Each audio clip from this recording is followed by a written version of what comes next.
आप सबकी खिदमत में सबीहा ज़ुबैर का आदाब। पेश है हमारा प्रोग्राम एस्पायर टू इंस्पायर, यानी हौसला अफजाई की कोशिश करना।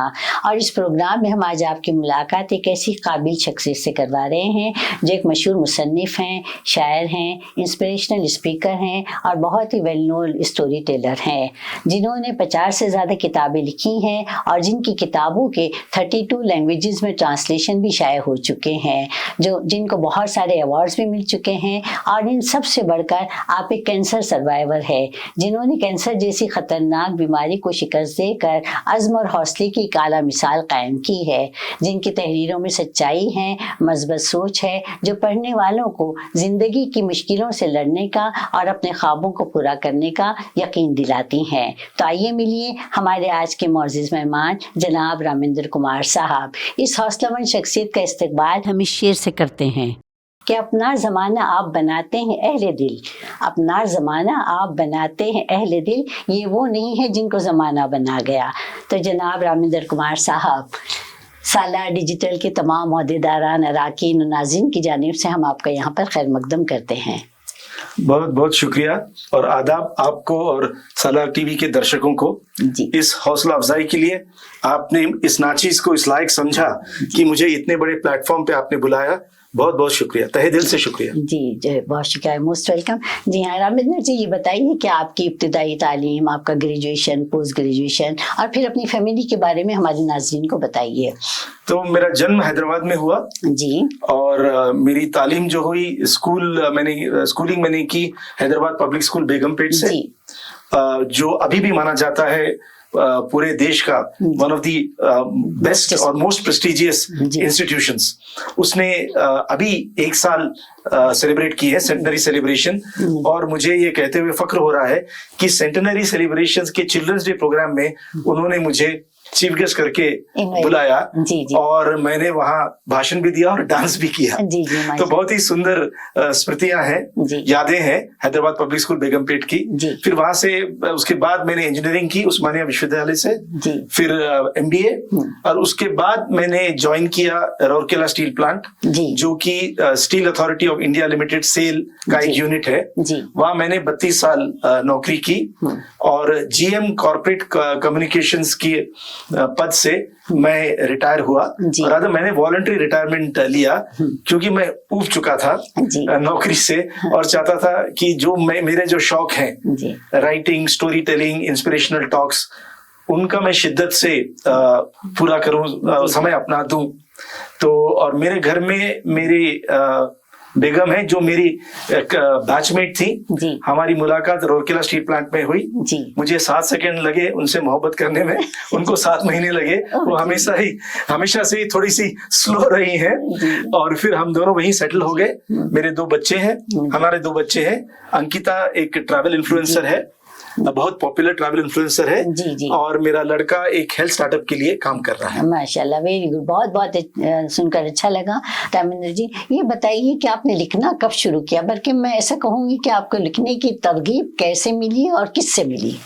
एक बात मैं कहना चाहता हूँ कि हमारे घर में मेरे पिताजी लखनऊ के हैं, उन्होंने लखनऊ यूनिवर्सिटी से पास आउट किया और फिर हैदराबाद में उस्मानिया यूनिवर्सिटी में उन्होंने नौकरी की। तो वे हिंदी में तो पढ़ते ही थे, पढ़ते लिखते थे, पढ़ाते थे। उनको उर्दू का भी बहुत शौक था। तो हमारे घर में उर्दू का एक एटमॉस्फेयर था। तो मुझे अभी भी याद है कि वो हमको शेर सुनाते थे। अल्लामा इकबाल, मीर तकी मीर, साहिर लुधियानवी उनके फेवरेट पोएट्स में से थे। और एक शेर शायद अब्बासी जी का है, मुझे अभी भी याद है, सब कुछ खुदा से मांग लिया तुझको मांग कर, उठते नहीं है हाथ मेरे इस दुआ के बाद। तो जो मेरा लिखने का जो जर्नी शुरू हुई, उसके पीछे भी एक बहुत ही इंटरेस्टिंग किस्सा है कि मैंने अपनी पहली कविता लिखी जब मैं शायद 7-8 साल का था, और बहुत ही बेहुदा कविता थी। Topsy and Tim went for a swim, Topsy swam well and broke the spell, Tim swam badly and went home sadly. काफी वाहियात थी, लेकिन मुझे बड़ा फक्र था उस पे कि मैंने कविता लिखी है। और मैं अपने पिताजी के पास ले गया। थोड़ा सा डर भी था कि वो बोलेंगे क्या तुम इस तरह की बकवास कविताएं लिख रहे हो, तुमको साइंस पढ़ना चाहिए या मैथ्स पढ़ना चाहिए। लेकिन उन्होंने सबिहा जी ऐसा कुछ नहीं कहा जी। उन्होंने मुझे गोदी में लिया और कस के मुझे गले लगा लिया, प्यार किया और एक शब्द कहा, वंडरफुल। तो आज अगर मेरे नाम पर 50 किताबें हैं और 32 लैंग्वेजेस में ट्रांसलेशन हुआ है, अवार्ड्स हैं, जो भी है, वो सिर्फ वो एक शब्द और वो जेस्चर जो उन्होंने मुझे गले लगाया उसकी वजह से। तो मेरा इंस्पिरेशन वही है। और अगर आपकी इजाजत हो तो मैंने एक कविता लिखी है उनके लिए हिंदी में, उस तरफ आऊंगी तो वो भी मैं आपके साथ शेयर करना चाहूंगा। जरूर हम सुनेंगे इंशाल्लाह। तो आप रमेंद्र जी ये बताइए कि आपने शुरुआत जो थी अफसानों से, कहानियों से और फिर नज़मों से की, लेकिन सडनली जो है आपने बच्चों के लिए कहानियां लिखना शुरू कर दिया, तो ये तब्दीली किस तरह से आई? इस तब्दीली के पीछे भी एक बहुत ही इंटरेस्टिंग वाकया है जी। कि मेरी लड़की जब 4 साल की थी तो हमारे लड़के का जन्म हुआ। तो मेरी खूबसूरत बेगम माधवी, वो भी स्टील प्लांट में काम करती थी, तो वो काफी बिजी थी। तो उन्होंने मेरी बहुत हौसला अफजाई की। उन्होंने कहा तुम कितने बेकार इंसान हो, तुम लोरी नहीं सुना सकते हो, जी, तुम गाना नहीं गा सकते हो, तुम बच्चों के कपड़े नहीं बदल सकते हो जी, और तुम खाना नहीं बना सकते, तुम तो एक अंडा तक नहीं उबाल सकते हो। जी। तुम अपने आप को एक बहुत बड़ा लेखक समझते हो, तो अपनी अंकिता को तुम कहानियां सुनाओ, उसको थोड़ा सा बिजी रखो, तब तक मैं अनिकेत की देखभाल करती हूँ। और सबिहा जी आप जानती हैं कि अगर आपकी बेगम ने अगर आपको कोई इस तरह की चुनौती दी है, और खासकर अगर वो खूबसूरत है और इंटेलिजेंट है जैसे हमारी बेगम है, तो आपको वो चुनौती एक्सेप्ट करनी पड़ेगी।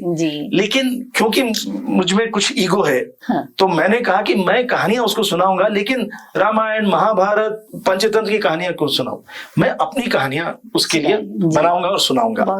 तो मैंने अपनी छोटी छोटी कहानियां उसको सुनाना शुरू किया। अब मुझे नहीं मालूम उसको कहानी पसंद आती थी या मेरी जो मैं बहुत ही बेकार बेसुरा हूं, लेकिन मैं डांस काफी अच्छा करता हूं, उम्मीद है। तो मैं थोड़ा गाना भी गाता था, डांस भी करता था, और उसको जो कहानियां बहुत पसंद आती थी उसको मैंने धीरे धीरे करके पब्लिशर्स के पास भेजना शुरू किया, एडिटर्स के पास भेजना शुरू किया, और उस तरह मेरा जो सफर है एक चिल्ड्रंस राइटर का और फिर उसमें मुझे इतनी मैं क्या कहता हूँ, इतनी एक्सेप्टेंस मिली, बच्चों को इतनी पसंद आई कि फिर दिलचस्पी पैदा होगी, क्योंकि जब आप सुनाते हैं कहानियां और बच्चों का जो रिएक्शन होता है वो बहुत ही ज्यादा आपको आपकी हौसला अफजाई होती है फिर, और आपको लगता है कि फिर आप कुछ जो कर रहे हैं वो सीधा दिल को छू रहा है, उनके दिल को और आपके दिल को। तो उसके बाद मैंने ज्यादातर बच्चों की कहानियों पे कंसंट्रेट किया। जी हाँ, तो आपने लिखना शुरू कर दिया जब से, और कई साल हो गए शायद लिखते हुए। ये अब देखिए करीब मुझे 27 साल हो गए बच्चों की कहानियां लिखते हुए, और इतनी सारी किताबें हैं। रमेंद्र जी बताइए कि आप एक बहुत ही फेमस जो है स्टोरी टेलर है, तो एज अ स्टोरी टेलर आप जो है एक यादगार तजुर्बा हमारे साथ क्या शेयर कर सकते हैं? ये आपने बहुत ही अच्छा प्रश्न पूछा, सवाल पूछा, और इसका मैं वाइजैक फेस्टिवल के लिए गया था जी, 23 और 24 सितंबर जी इसी साल। तो वहां एक उन्होंने मुझसे कहा कि मैं एक सेशन लूं उन बच्चों के लिए जो हियरिंग और स्पीच इम्पेयर्ड है, जो सुन नहीं सकते और बोल नहीं सकते, और जो ऑटिज्म स्पेक्ट्रम में भी है, और वो मैं तेलुगु में लूं। मेरी मादरी जबान हिंदी है, उन्होंने कहा तेलुगु में, जो मेरी वाइफ की मादरी जबान है। तो वो भी एक चैलेंज था। तो मैंने उनको जब कहानी सुनाई तो उनके जो इंटरप्रेटर थे उनको साइन लैंग्वेज यूज करनी थी, लेकिन वो भी खाली लिप मूवमेंट कर रही थी और वो ठीक से कनेक्ट नहीं कर पा रही थी। तो मैंने सोचा कि मैं ही कोशिश करता हूँ, धीरे धीरे करके मैंने एक्शन के साथ उनको कहानियां सुनाना शुरू किया। उसमें से एक बच्चा इतना प्रभावित हुआ कि उसने कहा कि मैं आपके लिए गाना गाऊंगा। तो गाना उसने शुरू किया, और वो थोड़ा सा रिपीट कर रहा था, वो ऑटिज्म स्पेक्ट्रम का था, रिपीट कर रहा था। तो उसकी जो टीचर्स थी उन्होंने उसको मना कर रहे थे टीचर्स। तब मैंने उनको चुपचाप जाकर कहा कि आप मना मत कीजिए, क्योंकि दूसरे बच्चे भी देख रहे हैं, और अगर आप उनको मना करेंगी उस बच्चे को तो दूसरे बच्चों पर भी वो असर होगा, और वो भी हिचकिचाएंगे आगे आने के लिए। तो फिर उसने गाना सुनाया और फिर मेरे पास आया, मुझे गले लगाया, और उसने कहा आज मेरे पिताजी मेरे पास नहीं है, लेकिन आप में मैं अपने वालिद को देखता हूँ, और अगली बार मैं एक गाना गाऊंगा सिर्फ आपके लिए। तो वो मुझे इतना छू गया, ये बात इतनी छू गई। और बाद में जो दर्शक थे, कई लोग जो वहां से जो गुजर भी रहे थे, उन्होंने वो भी वहां रुक गए और हमको देखने लगे। और उसके बाद हमने डांस किया उनके साथ नाटू नाटू गाने पे, तो सारे बच्चे आ गए स्टेज पे और इतनी उमंग से, इतने जोश से वो डांस कर रहे थे, ऐसा लग नहीं रहा था कि उनमें और मुझ में कोई डिस्कनेक्ट है। जी हाँ, मैंने वो वीडियो आपने जो भिजवाई थी मैंने देखी है। जी तो हाँ। मुझे और कई लोग मुझे आके पूछ रहे थे कि आपकी क्या ट्रेनिंग है। तब मैंने कहा इसमें कोई ट्रेनिंग की जरूरत नहीं है। जब दिल से दिल मिलते हैं, जब ये तार वो तार से जुड़ते हैं, तो आपको ट्रेनिंग की जरूरत नहीं पड़ती है। दिल से जो बात निकलती है, मेरे दिल से सीधे उनके दिल तक और उनके दिल से मेरे दिल तक। तो मेरे हिसाब से मेरा इससे बेहतर हार्ट वार्मिंग एक्सपीरियंस न कभी हुआ है, न कभी हो सकता है। जी माशाल्लाह, बहुत अच्छा लगा। और मैंने आपको जैसा बताया कि वो वीडियो जो है मैंने देखी है, बहुत ही अच्छी वीडियो है। अच्छा रामेंद्र जी, ये बताइए कि आपने नज़में भी लिखी हैं, गीत भी लिखे हैं, बल्कि आपने किताब उस पर लिखी है, तो कोई आपकी पसंदीदा गजल या नज़म या गीत हमें सुना सकते हैं आप? हाँ, मैं सुनाना चाहता हूँ। जी जी, ये मेरी किताब है। जी हाँ, इम्तिहान जी, गीत और गजल की। जी, मेरे वालिद चाहते थे कि मैं हिंदी में लिखूं। जी हाँ, लेकिन मैं हमेशा अंग्रेजी में ही लिखता रहा। जी, और जब मैंने हिंदी में लिखने की सोची, तब तक वो गुजर चुके थे। जी, लेकिन ये जो किताब है उनको मैंने डेडिकेट किया है। मैं डेडिकेशन पढ़ता हूँ। उसका उन्वान तो अच्छा है, इंतहा। हाँ, इंतहा। तो मेरे वालिद डॉक्टर रामकुमार खंडेलवाल को सादर समर्पित। वही मेरे खुदा हैं, उनकी बाहें हैं मेरी जन्नत, हर जन्म में ये रिश्ता यूं ही सचता रहे, हर जन्म में ये रिश्ता यूं ही सचता रहे, है हर लम्हा बस यही मेरी मन्नत। जी जी, तो इसकी एक गजल मैं सुनाना चाहता हूँ। जी जी, जरूर सुनाइए जी। तो ये जो गजल है, इस पे हम लोगों ने एक वीडियो भी बनाया है, मैं और मेरी खूबसूरत बेगम ने, और उसको डायरेक्ट मैंने किया। और मैं बताऊं, उनको डायरेक्ट करने में बहुत मुश्किल हुई, क्योंकि वो बहुत कॉन्शियस हो जाती है और मेरे को कॉन्शियस मेरे जहन में वो बात ही नहीं आती कि 1000 लोग देख रहे हैं, 10 लोग देख रहे हैं, कुछ नहीं। तो मैं तो आराम से एक्टिंग करता था, लेकिन उनको बहुत वो कॉन्शियस हो गई। लेकिन ये वीडियो बहुत पॉपुलर रहा और फेसबुक और इंस्टा पे इसके करीब 58,000 व्यूज और प्लेज इसको मिले हैं। तो ये छोटी सी गजल है, फिदा। ये मासूम सूरत ये कमसिन अदा, ये मासूम सूरत ये कमसिन अदा, कैसे ना हो जाऊं तुझ पे फिदा, तुझ में ही रहना है कभी होना ना जुदा, कैसे ना हो जाऊं तुझ पे फिदा। जी चाहता है बस तुझे देखता रहूं, जी चाहता है बस तुझे देखता रहूं, खुद की आंखों में तुझे ढूंढता रहूं, खुद को आंखों में तेरी ढूंढता रहूं, अब तू ही मेरी खुदाई तू ही मेरा खुदा, कैसे ना हो जाऊं तुझ पे फिदा। और ये 2 लाइन मुझे सबसे अच्छी लगती है। हर लम्हे की कहानी बस इतनी हो सनम, तुझसे ही शुरू तुझ पे ही खत्म, हर लम्हे की कहानी बस इतनी हो सनम, तुझसे ही शुरू तुझ पे ही खत्म, हाँ इतनी सी बस है अब मेरी दुआ, कैसे न हो जाऊं तुझ पे फिदा। अगर आपकी इजाजत हो तो और एक गजल मैं पढ़ना चाहूंगा। ये भी रोमांटिक है और ये भी डेडिकेटेड है मेरी बेगम को। बहुत ही लकी है जी, इतना अच्छा था, इतनी तारीफ करने वाला शौहर है जी। तो ये इसका ये शीर्षक है, वो तेरा आकर मुझसे मिलना। जी हाँ। हर लम्हे को भिगोया है तेरी याद में, जी हर पल को सजाया है तेरी याद में, जी वाह। तू क्या जाने ओ जाने जा, क्या क्या गवाया है तेरी याद में। वाह। वो तेरा आकर मुझसे मिलना, जी तेरा चेहरे का खुल के खिलना, जी वो तेरा आकर मुझसे मिलना, तेरे चेहरे का खुल के खिलना, याद रहेगा मुझे याद रहेगा, जी मेरी आंखों का तुझ पे ठहर जाना, मेरी आंखों का तुझ पे ठहर जाना, तेरे होठों का मुझ पे कहर ढाना, तेरे होठों का मुझ पे कहर ढाना, याद रहेगा मुझे याद रहेगा। चंद लम्हों की थी मुलाकातें, उनमें कैद हुई लाखों बातें, जी चंद लम्हों की थी मुलाकातें, उनमें कैद हुई लाखों बातें, वो तेरा चाहकर भी रुक न पाना, वो तेरा जाना फिर लौट के आना, जी याद रहेगा मुझे याद रहेगा, जी इस रिश्ते को क्या नाम दूं, इस रिश्ते को क्या नाम दूं, इस रिश्ते को क्या अंजाम दूं, जी इन सवालों में सिमट जाना, जी तेरे ख्यालों में लिपट जाना, याद रहेगा मुझे, याद रहेगा वो तेरा आकर मुझसे मिलना, तेरा चेहरे का खुल के खिलना, जी। याद रहेगा मुझे, याद रहेगा। बहुत खूब रामेंद्र साहब, आपने तो बहुत ही अच्छी गहरी बातें कह दी हैं अपनी बीवी बेगम के ताल्लुक से। अच्छा रामेंद्र साहब, अब जो है असल सवालात की तरफ मैं आती हूँ कि जब आपको पहली मर्तबा ये पता चला कि आपको कैंसर है, तो आपकी ज़हनी और जज्बाती कैफियत क्या थी? तो ये आपकी सेहत बिल्कुल अच्छी खासी थी? बिल्कुल अच्छी थी। मैं, आप सोचिए, बैंगलोर हम आ चुके थे जी, और मैं 8-10 किलोमीटर में चलता था, जी जी, बिल्कुल फिट था, डांस वांस सब चल रहा था, story telling, creative writing workshops, मैं बहुत ही बिजी भी था और जिंदगी को बहुत एंजॉय कर रहा था। जी, हाँ। फिर ऐसे कुछ लगा कि पेट में कॉन्स्टिपेशन टाइप कुछ इश्यूज थे, तो हम डॉक्टर के पास गए, उन्होंने कुछ पिल्स दिए, टैबलेट्स दिए, कैप्सूल्स दिए, हमने लिए।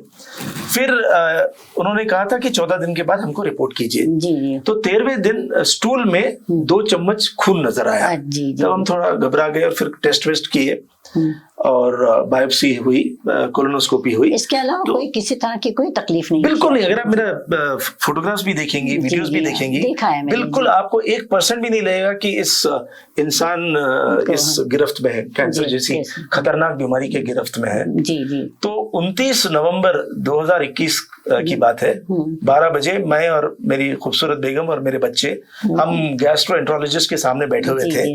तो गैस्ट्रोएंट्रोलॉजिस्ट ने पढ़ना शुरू किया, जैसे कि 1970 में जो दूरदर्शन के वेदर रिपोर्ट होती थी ना, मौसम का हाल बिल्कुल फ्लैट तरीके से बताते थे, उसी तरह उन्होंने बिल्कुल फ्लैट तरीके से बताया, रविंद्र कुमार जी आपको कोलोन कैंसर है, स्टेज 2B।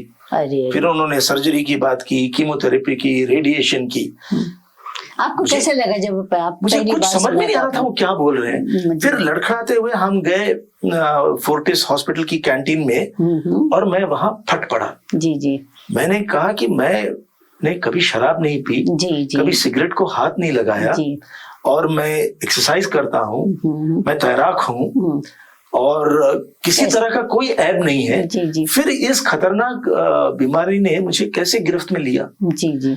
और आक्रोश था, क्रोध था, गुस्सा था और आंसू भी थे। जी जी। और तब मैंने देखा कि मेरे सामने जो मेरी फैमिली है, और सबिहा जी, मुझे जिंदगी में अगर कुछ मायने रखता है मेरी जिंदगी में है, वो मेरी फैमिली है। Family comes first. और मेरे जितने भी आज तक डिसीजंस हुए हैं, मेरी फैमिली को मद्देनजर रखते हुए हैं, चाहे वो करियर के डिसीजन है, कहाँ रहना है, क्या करना है, कैसे टाइम बिताना है, सब कुछ फैमिली।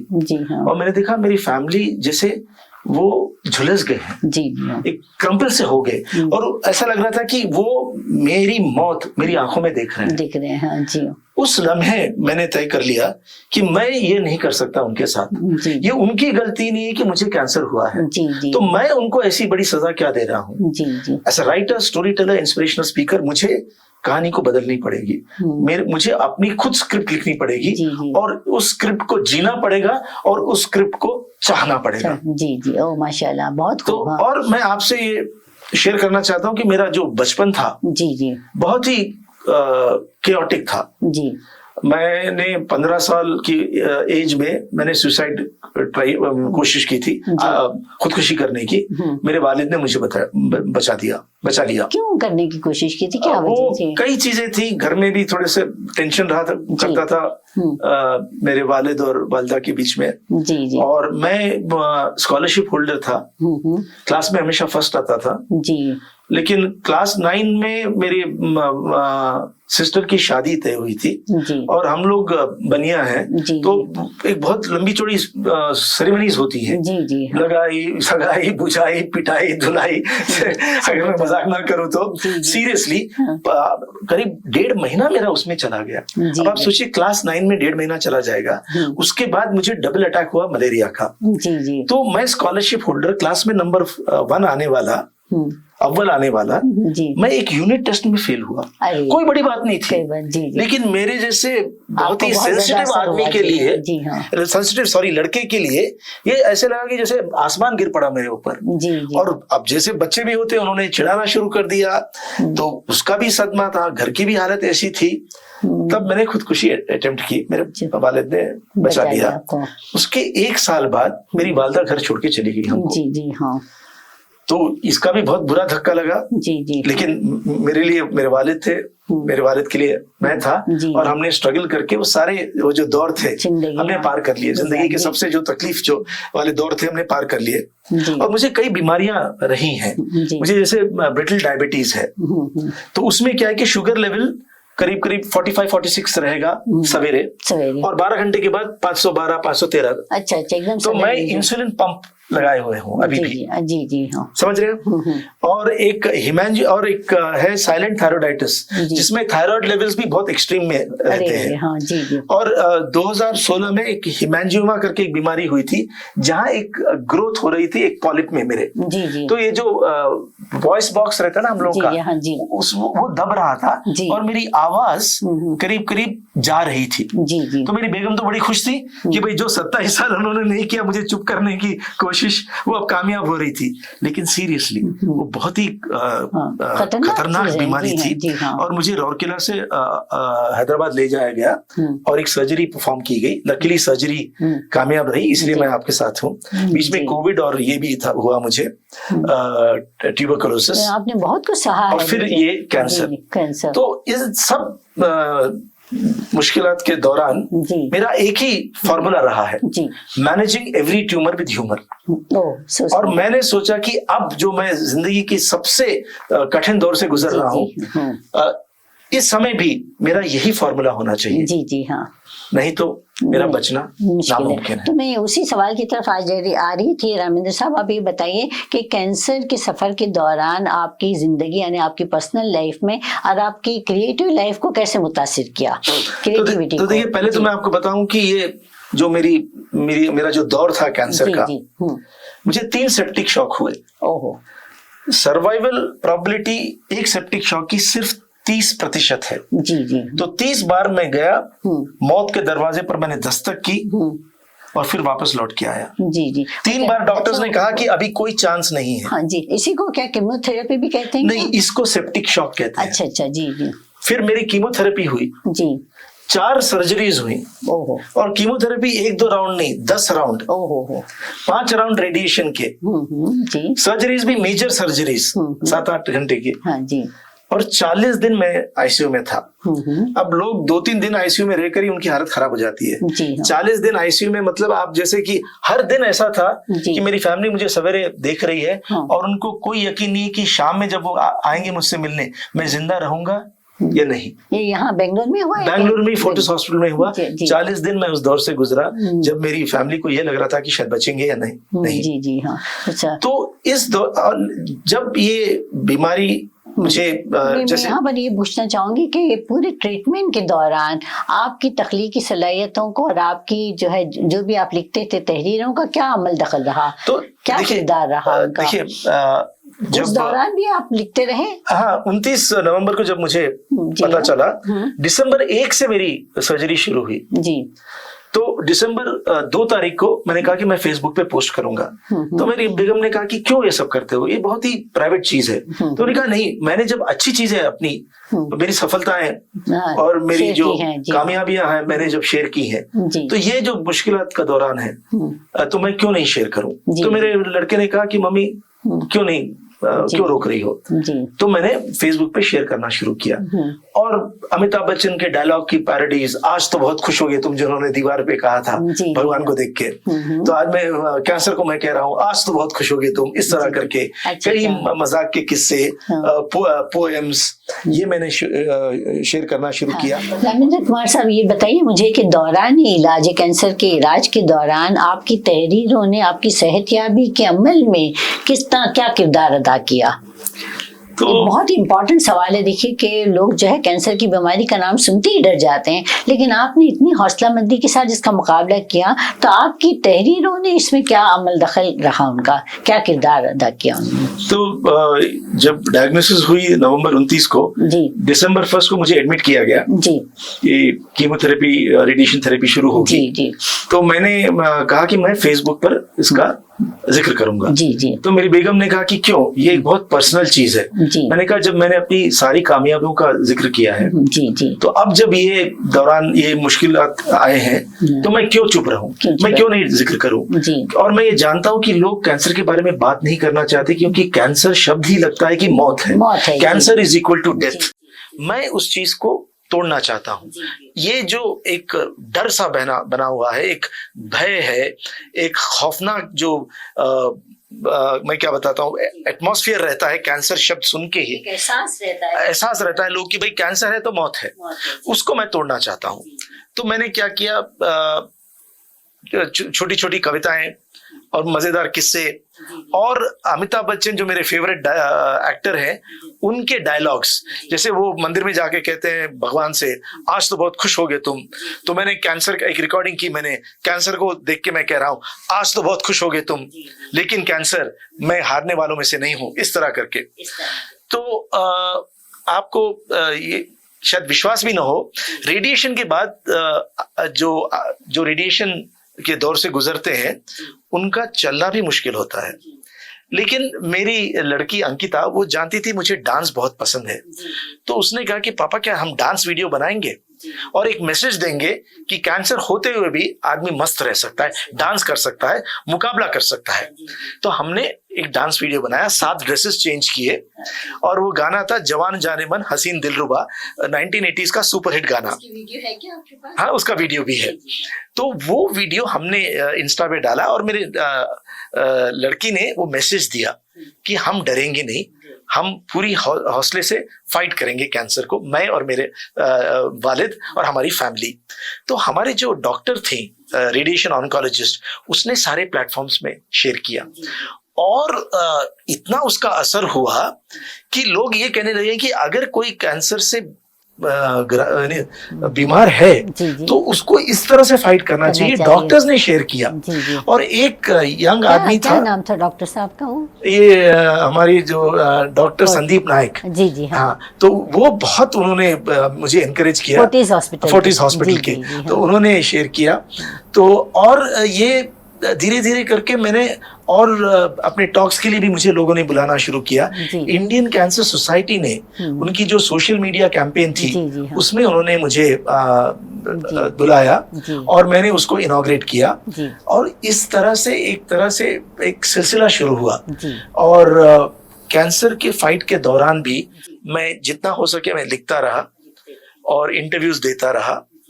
और सबसे जरूरी बात यह है कि जब कैंसर का जब मेरी फाइट चल रही थी, 16 अप्रैल 2022 जब पहला सेप्टिक शॉक हुआ, तो डॉक्टर्स ने मेरी फैमिली को बुलाया और कहा कि इनके बचने की कोई उम्मीद नहीं है, तो आप जिसको भी इतला करना चाहते हैं आप इतला दे दीजिए।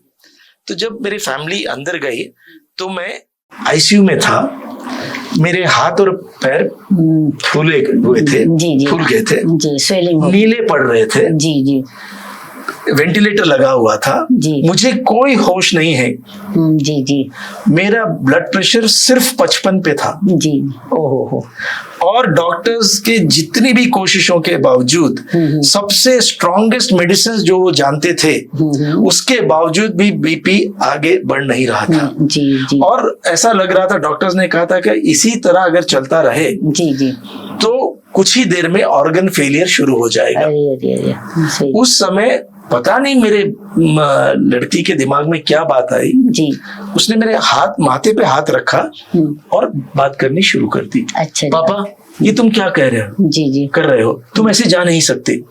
तो मेरे लड़के ने कहा कि तुम क्या बोल रही हो, कि तुम्हारा दिमाग खराब हो गया, वो सुन नहीं सकते तुमको, तुम क्या बोल रही हो, जी, अकेला छोड़ दो उनको।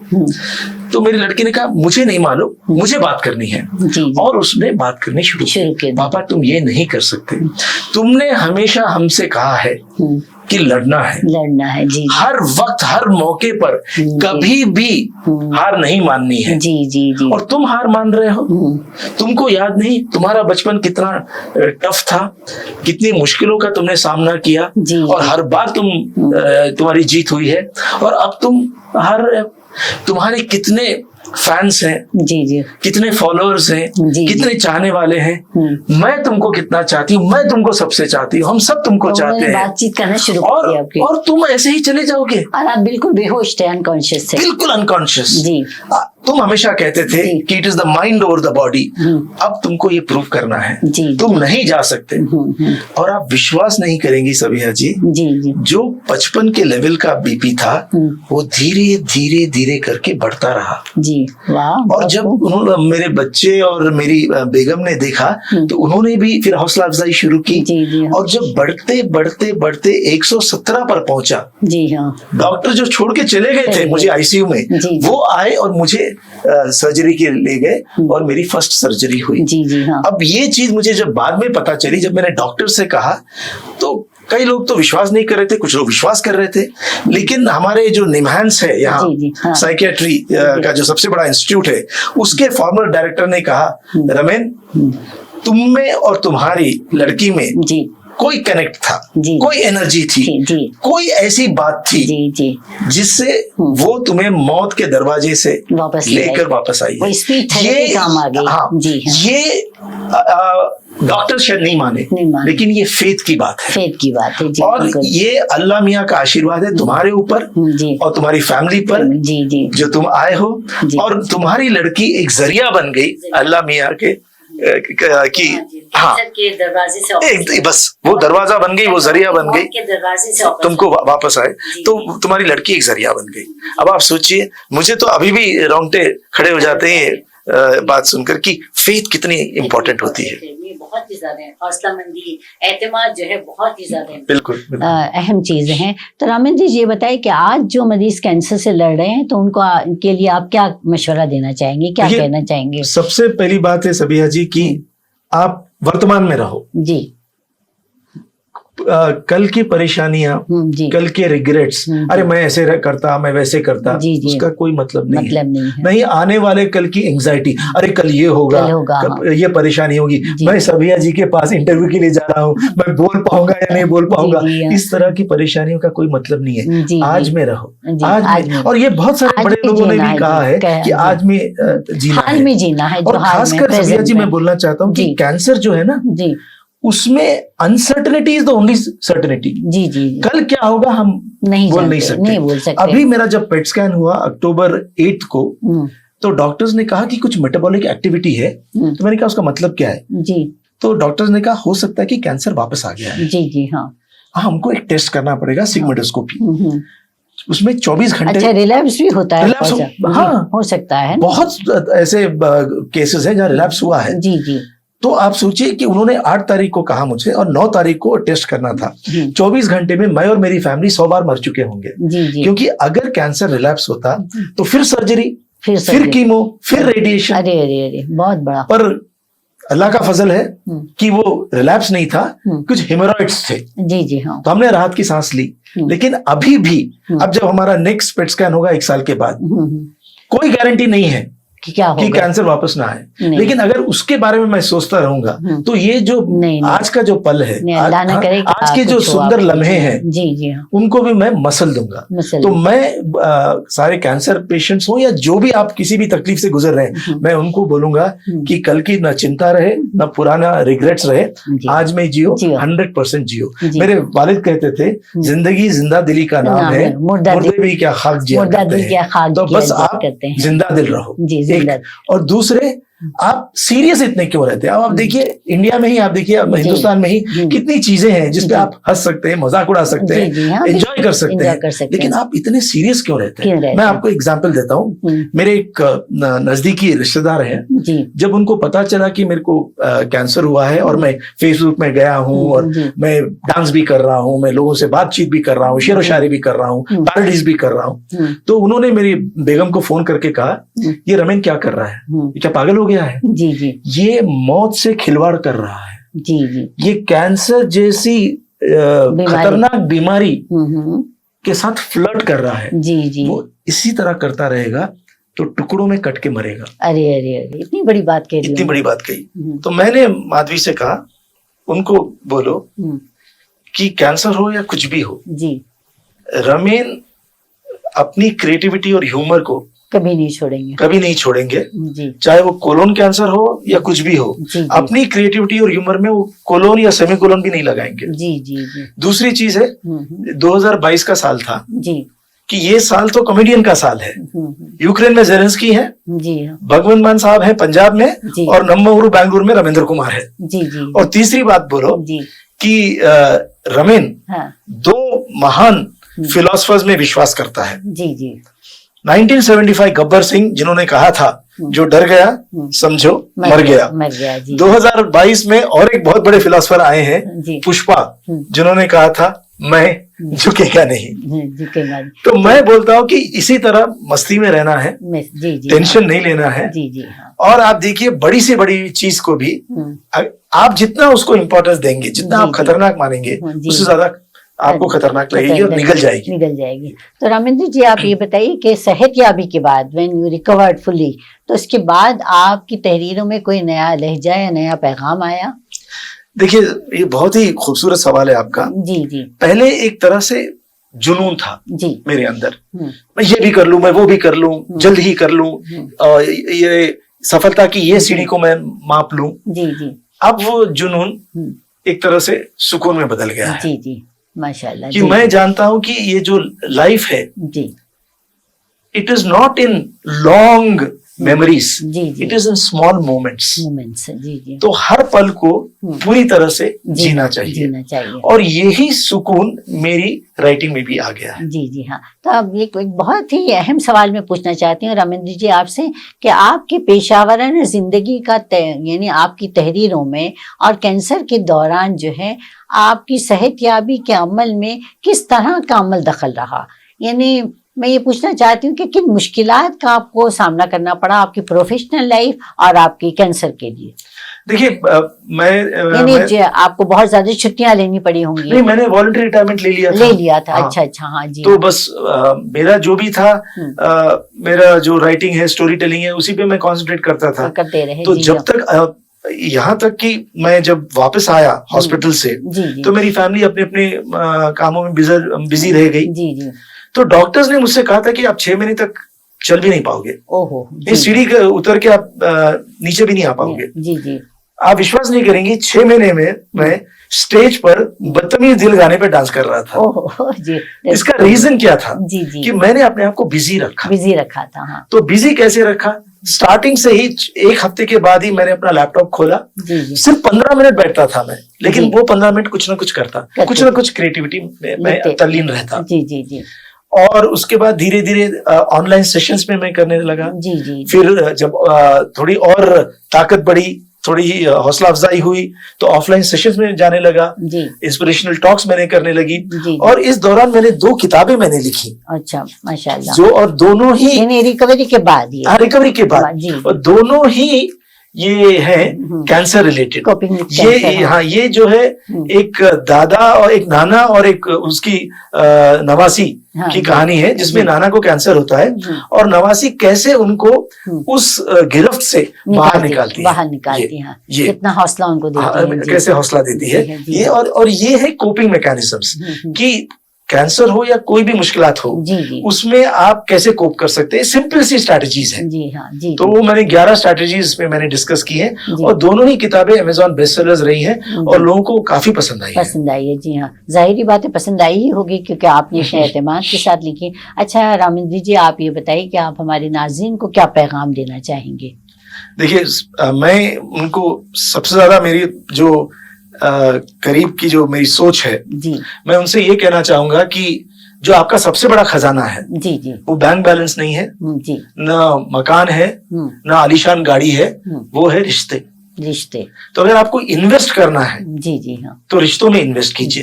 एक मेरा कॉन्सेप्ट है, आपने एटीएम सुना होगा, automatic teller machine, any time money. तो मैंने एक कार्ड बनाया है, इंट्रोड्यूस किया है, वो है एनी टाइम मेमोरी कार्ड। ओहो। तो मैं लोगों को बोलता हूँ कि आप मेमोरीज क्रिएट कीजिए, जी, जी, आपके चाहने वालों के साथ, आपके बच्चों के साथ, आपके माता पिता के साथ, आपके रिलेटिव्स के साथ मेमोरीज क्रिएट कीजिए। और ये मेमोरीज आप कैसे क्रिएट करेंगे? कुछ नहीं, आप बरसात में एंजॉय कर रहे हैं, स्क्रैबल खेल रहे हैं, लूडो खेल रहे हैं, साथ बैठ के टीवी देख रहे हैं, इस तरह की मेमोरीज आप क्रिएट करके आपका जो एटीएम कार्ड है ना उसको आप बढ़ाते रहिए। और ये कार्ड की खासियत ये है, आप ये ना फट सकता है, ना आप इसको खो सकते हैं, ना ये हैक हो सकता है, ना चोरी हो सकता है, और ना ही एक्सपायर हो सकता है। एग्जैक्टली, ना एक्सपायर हो सकता है। और चाहे शेयर मार्केट का कोई भी हलचल रहे, ये जो कार्ड है इसकी कीमत बढ़ती ही चली जाएगी, क्योंकि ये इसकी कोई कीमत ही नहीं है, प्राइसलेस है। जी जी हाँ। तो आप इस कार्ड में इन्वेस्ट कीजिए, रिलेशनशिप्स में इन्वेस्ट कीजिए। मैं अपने जो दर्शक हैं आपके, उन सबको मैं यही कहूंगा कि एटीएम कार्ड में इन्वेस्ट कीजिए, वर्तमान में रहिए, हर पल को एंजॉय कीजिए। रामेंद्र जी, हमारे नाजरीन को आपकी वनर्स में सुनाइए मैं और मेरा कैंसर। मैं और मेरा कैंसर।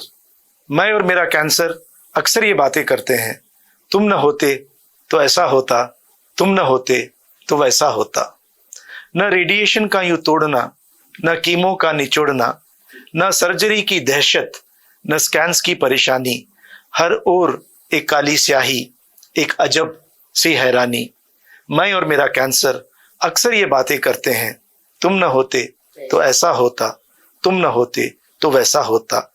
पर कैंसर, तुम न होते तो मैं हंसता नहीं इतना, हर पल को गले लगाकर मैं जीता नहीं इतना। रिश्तों की भी शायद सही पहचान नहीं होती, मेरे दिल में सदा खिलती ये मुस्कान नहीं होती। यूं हालातों से लड़ने की हिम्मत नहीं होती, अपनों को हिम्मत देने की ये ताकत नहीं होती। कैंसर, तुमने मुझको खुद से मिला दिया, विष में घोलकर ही सही जैसे अमृत पिला दिया। तुम न होते तो अब इतना मस्त नहीं रहता, कल की फिक्र में आज को मसल देता। मैं यूं ही पड़ा रहता, जिंदगी भी पड़ी रहती, जिंदगी लंबी तो होती पर बड़ी नहीं रहती, बड़ी नहीं रहती। बहुत खूब रामेंद्र साहब, आपका बहुत बहुत शुक्रिया रामेंद्र साहब, आप यहाँ तशरीफ लाए और आपने बहुत ही सच्चाई और सदाकत के साथ अपनी जिंदगी की कहानी हमारे साथ शेयर की। आपका बहुत बहुत शुक्रिया। हमारी नेक ख्वाहिशात हमेशा आपके साथ हैं, साथ रहेंगी। नाजरीन, आपने देखा, आपने सुना, ये थे हमारे आज के मुअज़्ज़िज़ मेहमान जनाब रामेंद्र कुमार साहब। जनाब रामेंद्र कुमार साहब की सबसे बड़ी खूबी, शख्सियत की मुझे जो नज़र आई वो ये है ज़िंदगी से मोहब्बत और मस्बत सोच। और इसी मस्बत सोच ने आपको कैंसर जैसी ख़तरनाक बीमारी से लड़ने का हौसला दिया और आपकी तख्लीकी सलाहियतों को जिला बख्शी। नतीजा हम सबके सामने है। जनाब रामेंद्र कुमार साहब आज एक सेहतमंद तंदुरुस्त इंसान ही नहीं बल्कि एक बहुत ही काबिल और मकबूल राइटर हैं, मुसन्निफ हैं, इंस्पिरेशनल स्पीकर हैं और स्टोरी टेलर हैं।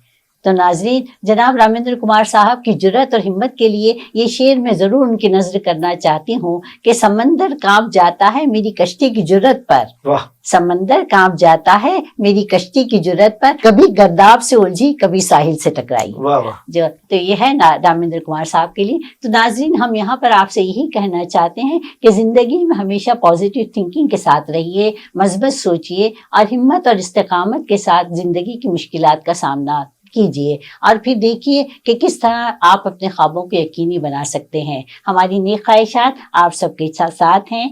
सबिया ज़ुबैर को इजाज़त दीजिए। आइंदा हम फिर मिलेंगे चंद और नई बातों और नई शख्सियतों के साथ। हमेशा खुश रहिए और अपनी ज़ात से दूसरों को खुश रखने की कोशिश कीजिए। बहुत बहुत शुक्रिया।